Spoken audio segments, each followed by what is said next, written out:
Today, we're going to be talking to Annie Scott Riley and Brett Diamond of Minnesota ROKKR and Version 1 about their experience starting an esports franchise. Stay tuned.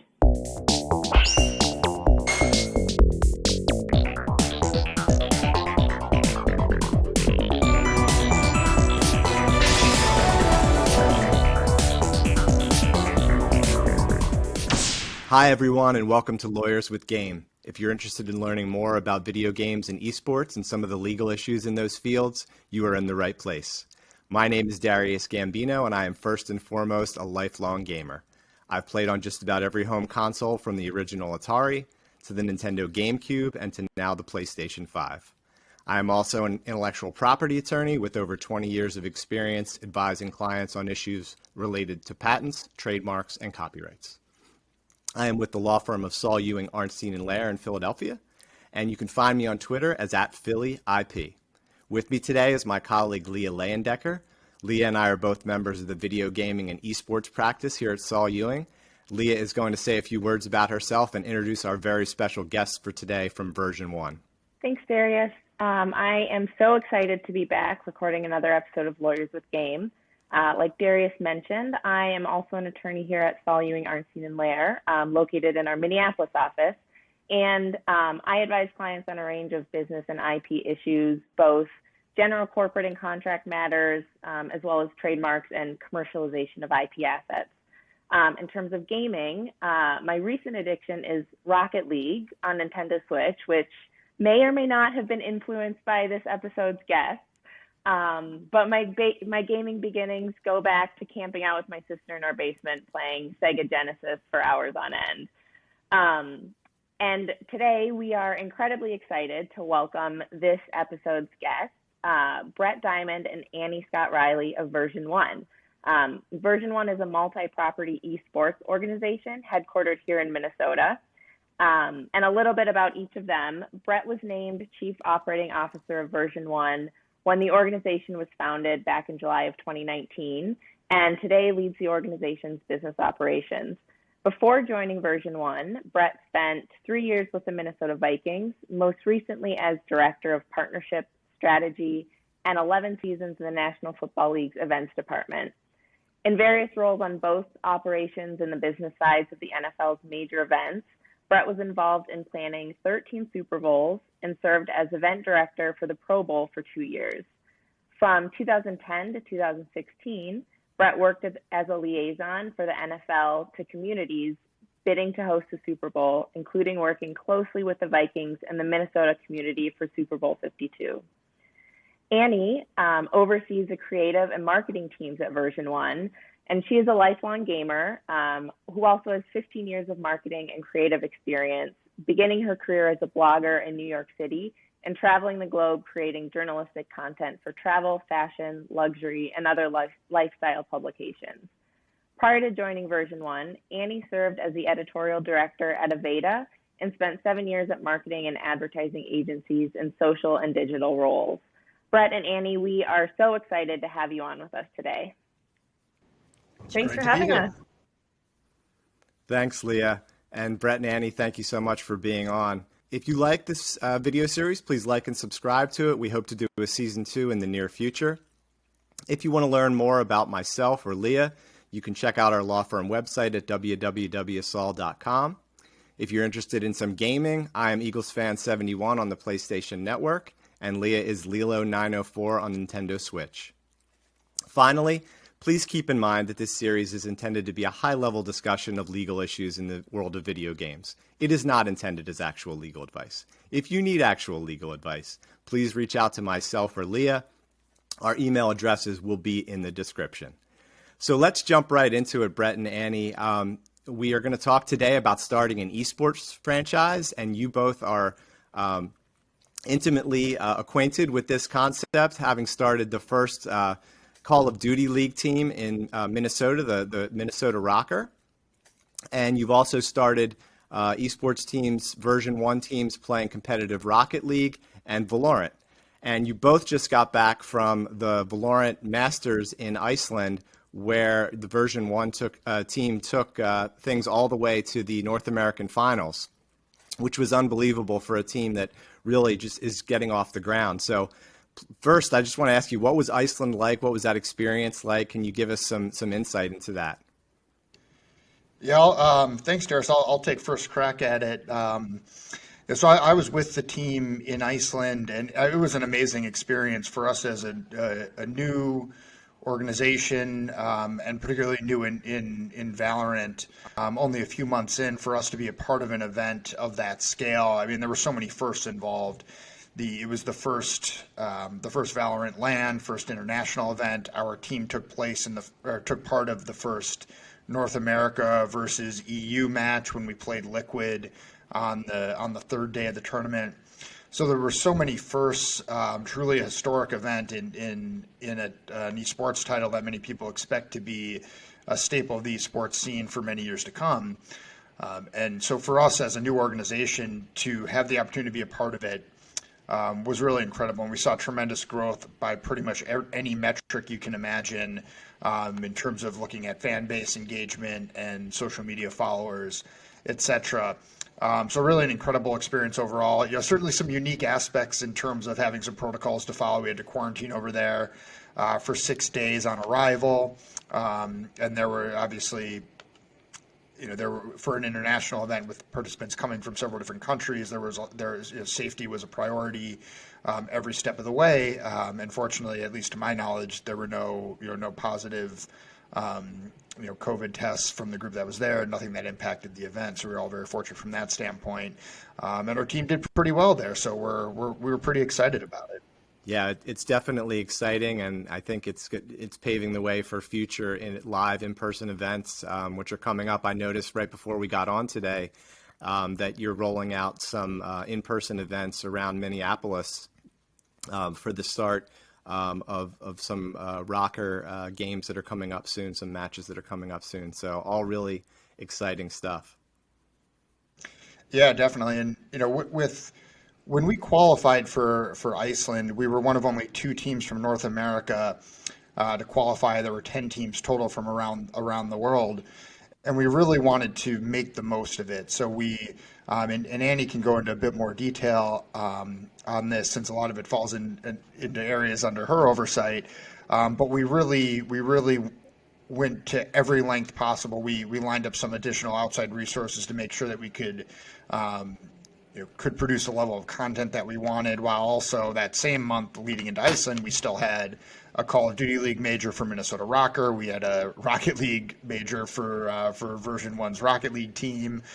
We had some big announcements of streamers we were bringing on board. So May was probably the biggest and most impactful month in our organization's history. And Annie, if you want to go into a little more detail of some of the specific things we did around Iceland, that'd be great. Yeah, I would love to. It was just an incredible experience and such an inflection point for us. There's so much going on in the organization, and it was just the exact right moment to have that spotlight turned on us. And I guess from a storytelling standpoint, our first thought was, all right, a lot of people who've never heard of us before are going to be looking. What do we want them to know? So we started listing those things out, and a lot of the programs that Brett just mentioned. In addition to that, we're working on a program called Visionaries, which is a series of tournaments that highlights women in gaming and gives them a chance to show what they've got. We've got ROKKR Regiment, which is our military appreciation program with Minnesota ROKKR. May just turned out to be an explosion of goodness for us. And we were so thrilled to be in Iceland, and the team really pulled together. The people here on the ground in Minnesota and elsewhere just, worked all day and all night, just making sure that we could make the most out of this incredible moment. Leah? Yeah, so I'm curious, the two of you both had extremely successful careers outside of the esports industry prior to joining Wise Ventures Esports, now Version 1. So I'm curious what drove your interest in gaming and esports and how you decided to make that shift. Sure, I'll start. I have been a gamer my whole life. Like you, Leah, basement with my sister. I remember screaming our heads off when we got Super Mario Brothers 2 for Nintendo. I've been playing forever. My focus was always those turn-based RPGs. I really loved those. They don't make them very often anymore, but gaming has always been a part of my life. It's fun to take something that was your hobby and what you did to blow off steam and make that your full-time job. There's give and take to that. There's, sometimes it's a little less fun. Sometimes you need a break from gaming instead of gaming as a break from everything else. But it's just been an incredible experience, and the industry is just exploding. Once I saw kind of the white space for what you could do creatively in this industry, I was in. I was so excited to work on it, and I'm still excited to come to work every day. Yeah, for me, most of my experience, as you mentioned at the top, Leah, had been in traditional sports with the NFL and the Vikings. And I never anticipated that my path would lead me into esports. And, certainly earlier in my career, it was barely a blip on the radar, prior to the last few years. But probably 4 years ago or so, I became very interested in how esports was quickly emerging as really a new and dominant form of entertainment. And so I was, pretty much had a professional obsession with it and would just read every article, anything in Sports Business Journal or Forbes or wherever that was covering the growth of esports. Anytime one of those articles crossed my path, it was like the first thing I'd read. When I got to the Vikings, the NFL was in the process of rolling out their first competitive gaming series around EA Madden that was going to involve each of the NFL teams. And so I essentially, being interested in the space, went to the leadership at the Vikings and offered to run this new program for them. And we were pretty successful with it for a few years. And I should say, for those who aren't familiar, Madden as a competitive esports title, it's down here, and what we're into now with Call of Duty and Valorant and Rocket League, it's not even on this, it's in a different stratosphere compared to the traditional sports titles. But it was a good first toe dip in the water for myself, for our ownership group, the Will family, who also owns the Minnesota Vikings, and we really got to learn a lot about the esports world. We were working with ESL, which is one of the top production companies in esports.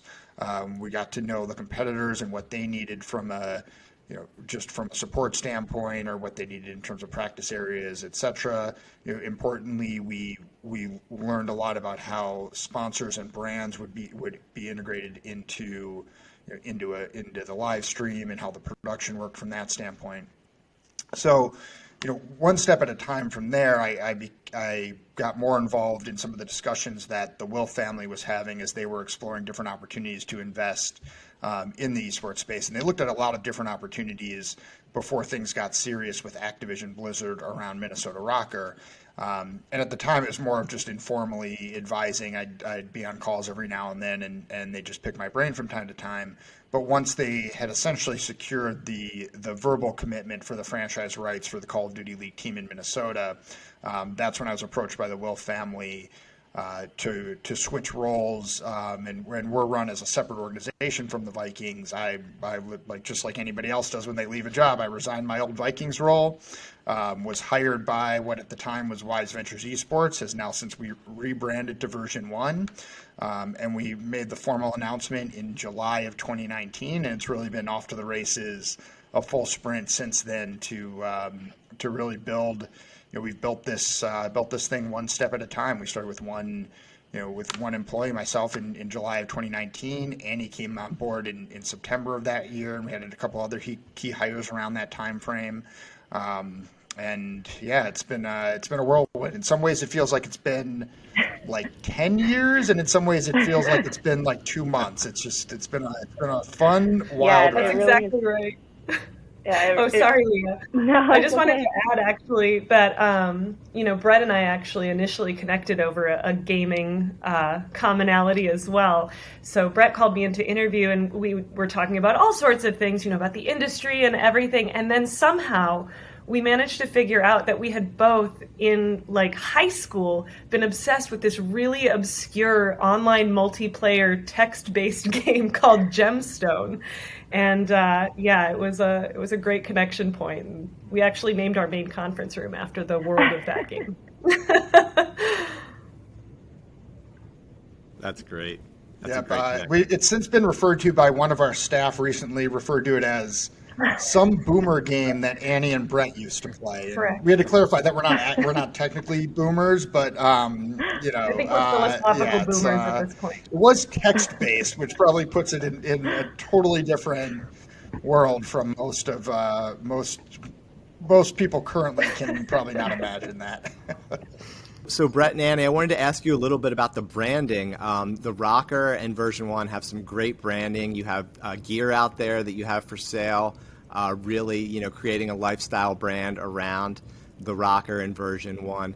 What are some of the considerations that went into the branding that you developed? I'll start. So Minnesota ROKKR was developed in partnership with a team at the Minnesota Vikings. Before I even joined the organization, Brett worked on that with them.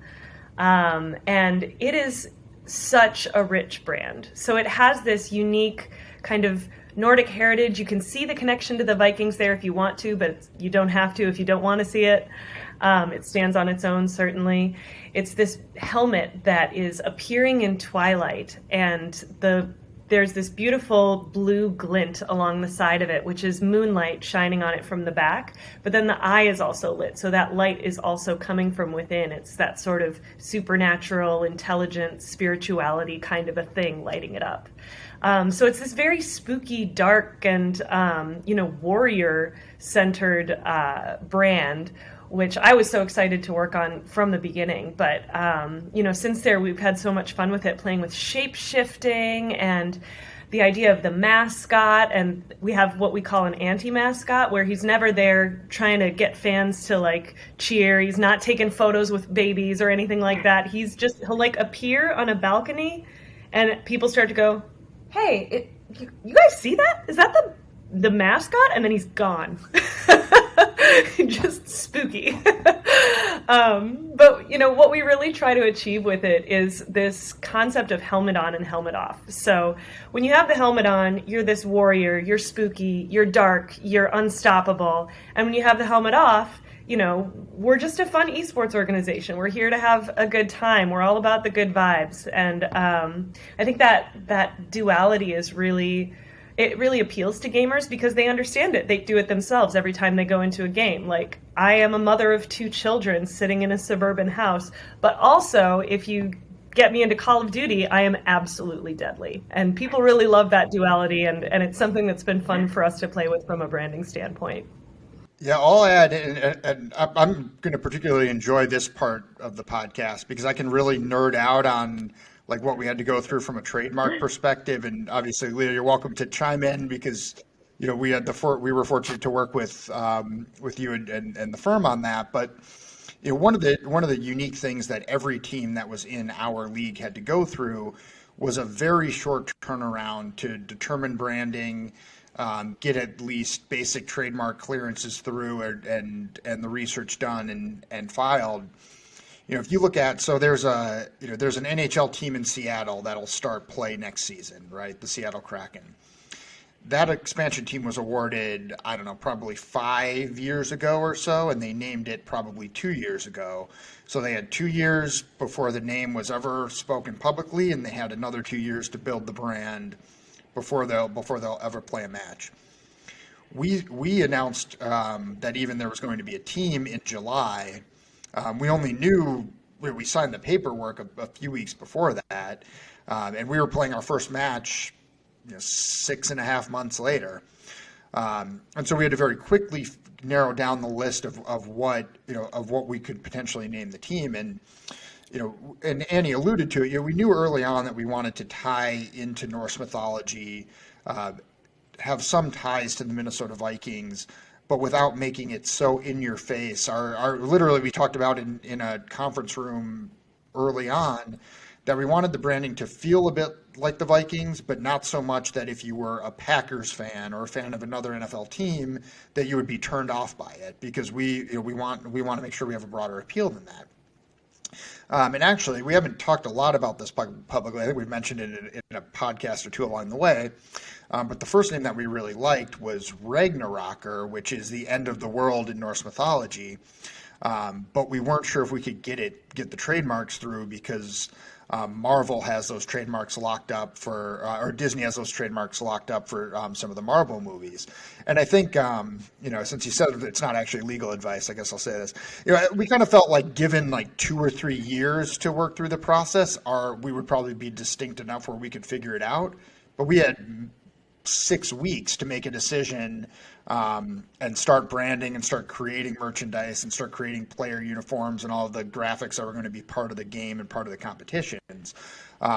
So we were stuck. Like, we really liked that name. We really, really liked the concept. And we were literally looking at where the word ROKKR written out, and the literal translation of that is Twilight of the Gods.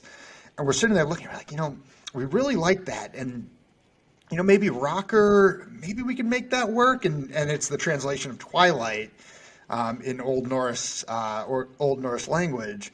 And so ultimately, we what we really wanted to take a little bit of a step back is a name that didn't seem like it was trying too hard to be like cutesy gaming and esports, but was also something that you're not going to see. It couldn't, like, we didn't want something that could be a high school mascot, right, and or very generic. And so ultimately we're pretty happy with where we landed. And the truth is, we knocked out probably 30 different names in that trademark process, but none of them we actually liked better than Minnesota ROKKR.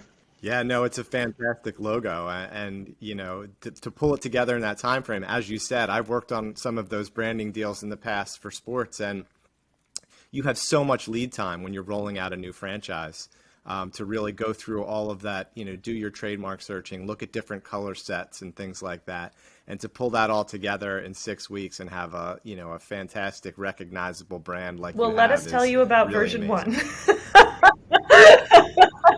Yeah, absolutely. I want to hear about that next. That was even quicker.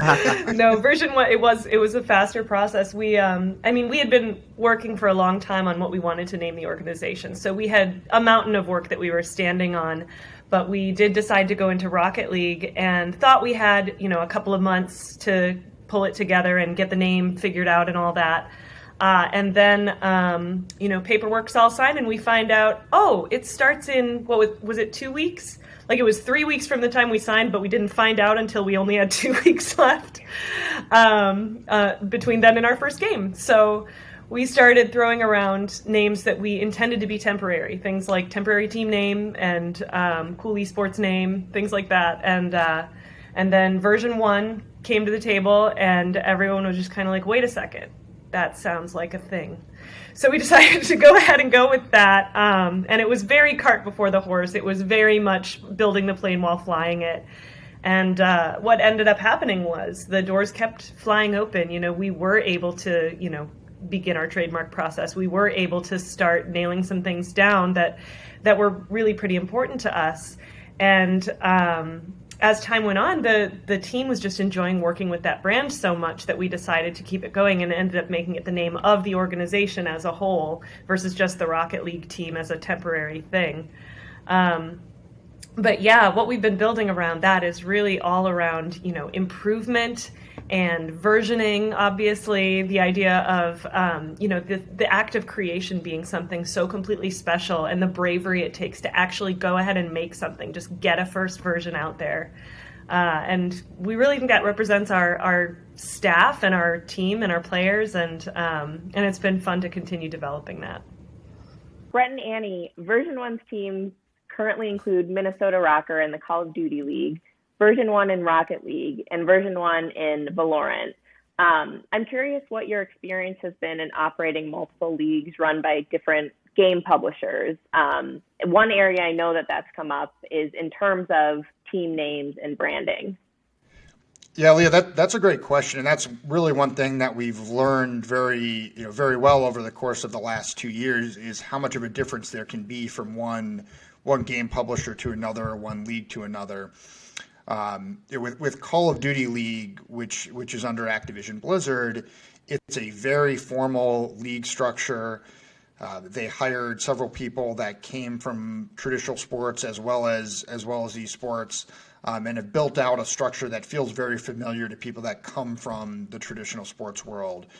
The first commissioner of Call of Duty League, Johanna Ferries, was somebody that I worked closely with at the NFL. She was a VP in the marketing department when I was there. And there's a significant franchise fee involved in Call of Duty League. I can't say what it is. There's been some published reports. People can Google and look that up if they so choose. But when you're paying a franchise fee of any type, you obviously, that comes with expectations of the level of organization that you'll see, and you definitely have that with Activision Blizzard and Call of Duty League, as well as Overwatch League. Is there other franchised league that we are not a part of? Rocket League is different. It's a pretty small staff that runs the esports side of Rocket League. They do a phenomenal job given how lean their team is. But it carries with it different expectations, right? When you're paying a significant franchise fee, and you expect a level of communication from the game publisher that you might not in a situation where you don't have, where you're not making those financial commitments. You expect your calls to be returned a little quicker, right? But generally speaking, when you're in a franchise league like we are with Call of Duty, it's a long-term commitment, right? Like, we have a contractual commitment with the game publisher. We intend to be business partners, essentially, in perpetuity. Whereas with Rocket League, and we absolutely think that Rocket League has an enormous future as an esport, but we don't have the same contractual commitments. We essentially, if we wanted to get out of Rocket League tomorrow, which we don't, you have some buyouts that you'd have to do with your players, but there's no contractual commitment that keeps you there long term. Valorant, I would say, is probably somewhere in the middle in terms of the organization. Riot's reputation as an incredible game publisher for esports is well earned. We saw that firsthand when we were in Iceland. Their success with League of Legends it's by far the most successful esport on the planet from an audience and a business perspective. Now, we expect that with their investment in Valorant, it's already paying dividends after only a year.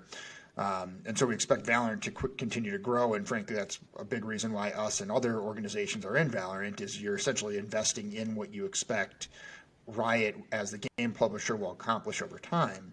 Now, it's in its infancy, and it's not,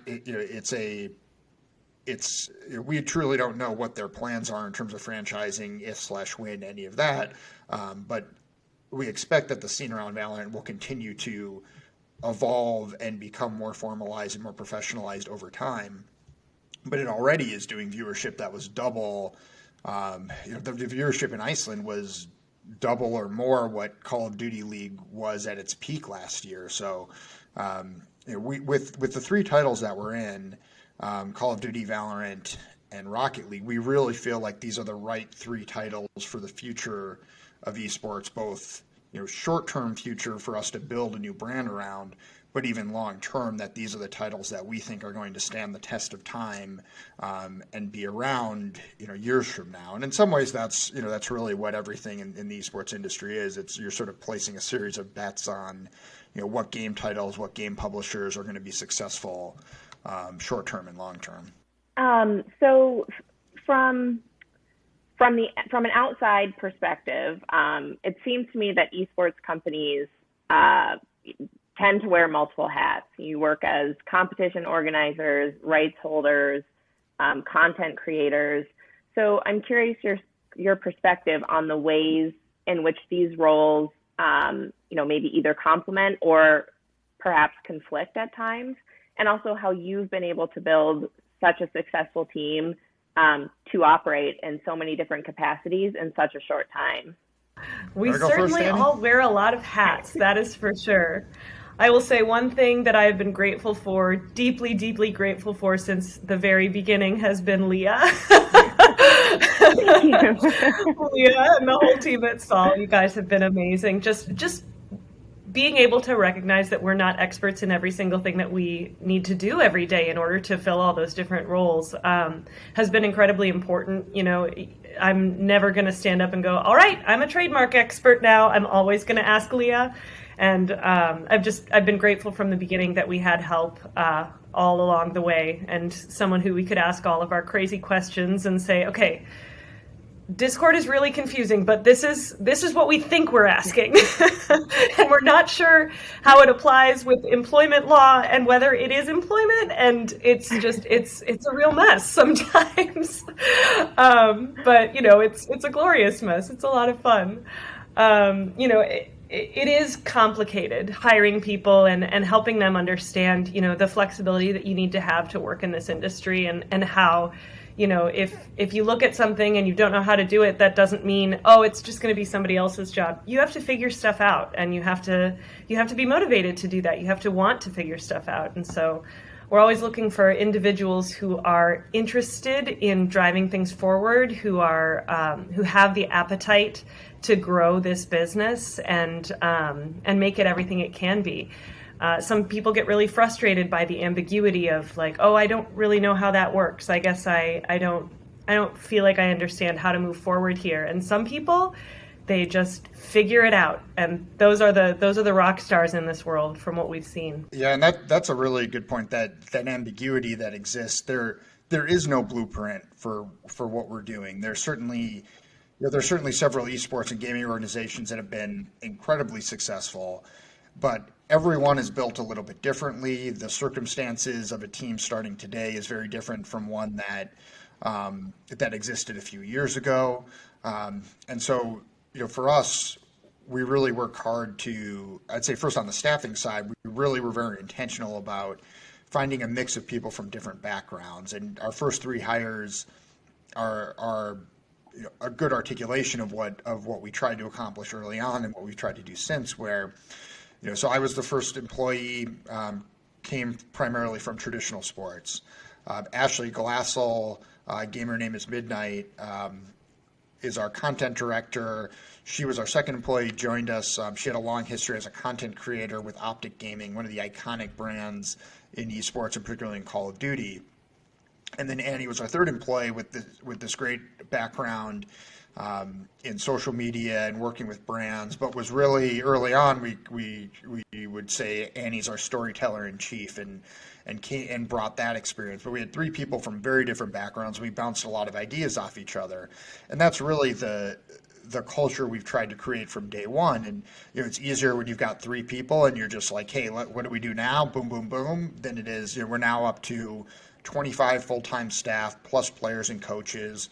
We're in the process of a next round of hiring that'll bring us into the 30s in terms of full-time staff. So we've grown very quickly in those 2 years, 2 months.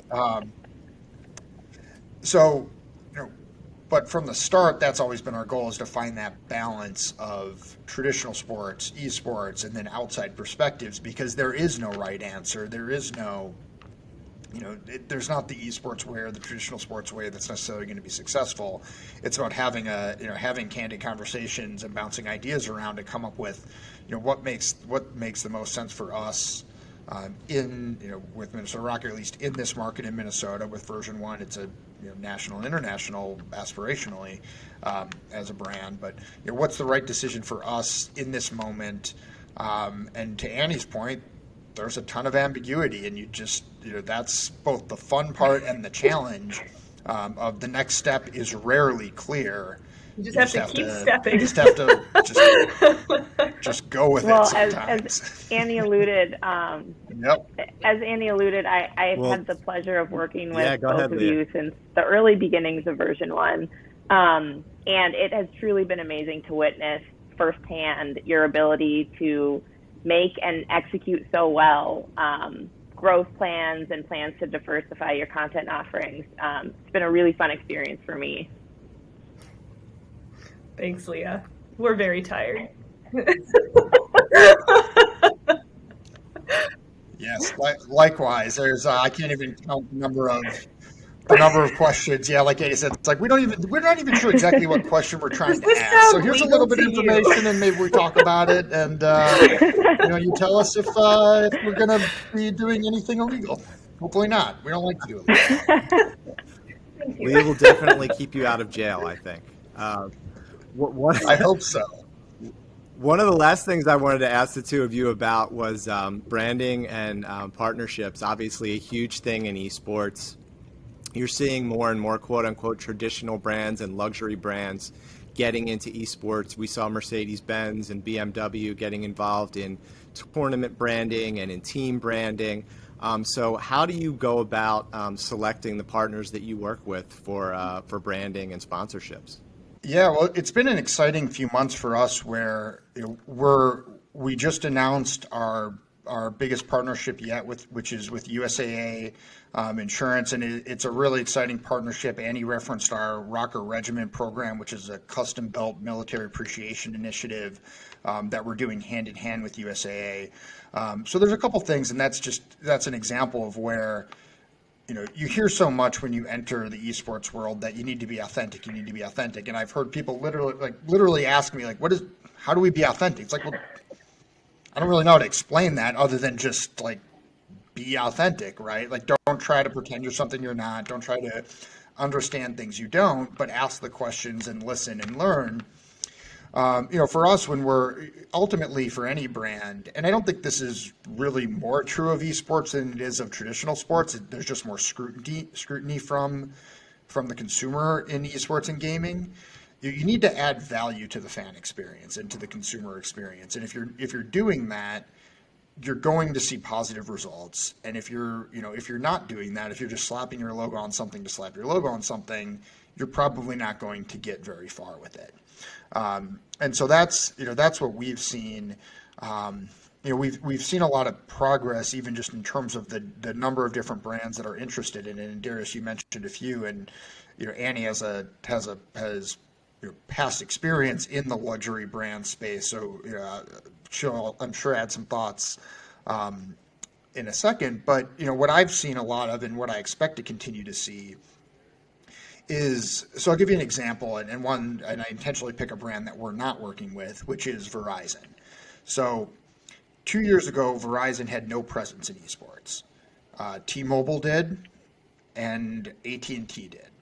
Now, at some point, Verizon saw, and I'm just speculating here what went into the decision making, but at some point they looked around and they saw what their competitors were doing.